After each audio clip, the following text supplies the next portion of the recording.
USA Today says workers in some federal agencies are more likely to die of natural causes than get fired. I kid you not. The federal government laid off less than 1% of its workers in the last year, while layoffs abounded in the private sector. You know all about that. Don't forget taxpayers pay these workers' salaries. Time to let the Willis watchdogs out. Yu-Dee Chang is the chief trader and sole principal of ACE Investment Strategists in D.C. Amelia Antonetti is the chair and CEO of AMA Productions. And Andy Levy is an ombudsman for the Red Eye on the Fox News channel. Amelia, let's start with you. Oh, I lost my mind when I read this article. And this is my best part. Okay, nearly 500,000 make over 100,000, and it's a 99.8% retention rate. Hello. Any of my employees would love this. All right, Andy, what do you say? Well, back in 1789, Ben Franklin wrote a letter in which he Where are you going in which with he this? said, right. if you would let me finish, ma'am.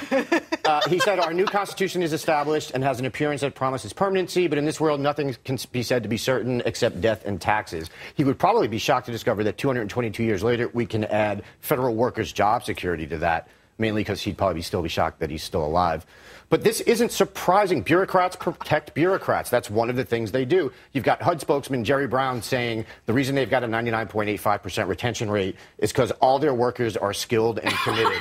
I mean, this is that he can say that with a straight face. Look at Amelia. She's losing it. Other than Fox News and Fox Business, that's not true of anywhere. Good point, and well said. Thank you for that. very much. Yu-Dee, what do you say? Well, to be exact, only 0.5% of the 2.1 million workers were so-called fired. That's 0.5%. That's what? 0.5% is about 120,000. Who cares? Close enough for government work, right? So with that said, the private sector, by the way, just to let you know, the so-called firing rate is about 3%. So you're actually telling me that the government workers are 6 times more competent than the so-called private sector workers. It just doesn't make sense. Federal governments have possible. It's not possible, exactly. Federal government has no accountability. That's the problem. All right. I see the email coming in already. All right. Shares of home building companies surging today after a government report showed new housing starts jumped sharply in June. The Commerce Department says builders began to work on 629,000 homes last month. That's more than 14.5% increase from May. Good news. It's the biggest increase since the recession ended. Yu-Dee, isn't this fantastic?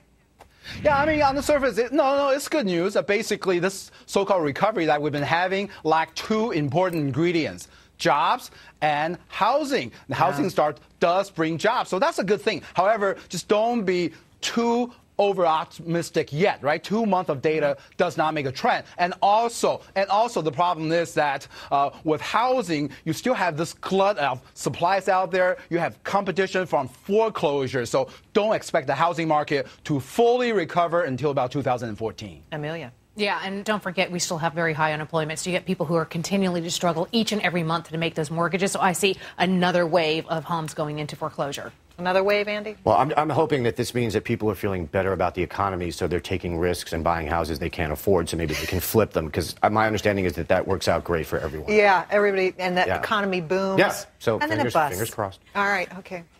Well, the ultra-exclusive East End of Long Island, known as the Hamptons, is experiencing a real estate boom like no other. Seems hedge funders and other Wall Street types are buying up everything with home sales. Look at this. Who buys that? Come on. Up an astonishing 59% from the first quarter to second quarter this year. And the average price, just shy of $1 million. And is that your house, Andy? Yeah, I wish. I think the lesson we can learn from this story is that when the federal government disperses $4.7 trillion to an industry, people in that industry are going to get themselves some nice summer homes. So I am just glad to see that our bailout money is going to a good cause. Exactly.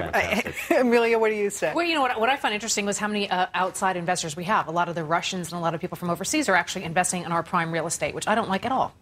Wow. Okay. Yu-Dee, do you agree with that?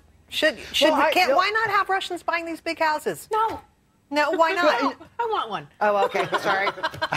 Because you want one. Okay. No, actually, it's actually not bad. I mean, seriously, would you prefer actually all this bailout money going to the Hamptons or going to French Riviera or even Singapore? So I think it's not bad, actually. They're at least spending the money domestically. And also, don't forget, we're talking about the ultra high end. You know, you're not even thinking about the lower end. In Hamptons, of course, the $1 million houses, they're also going up, too.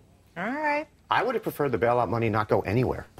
Or there How to about be into no business? bailout. How about into businesses where it If, belongs? I mean, but if they're going to get it, yeah, put it back into the business, but maybe just don't give it to them. I think the Willis watchdog should have gotten a big piece of that bailout. Absolutely. All right. Barbecue. Yu-Dee, Amelia, Andy, thanks so much for helping us out today. Great job. All right. Did you know you could experience a financial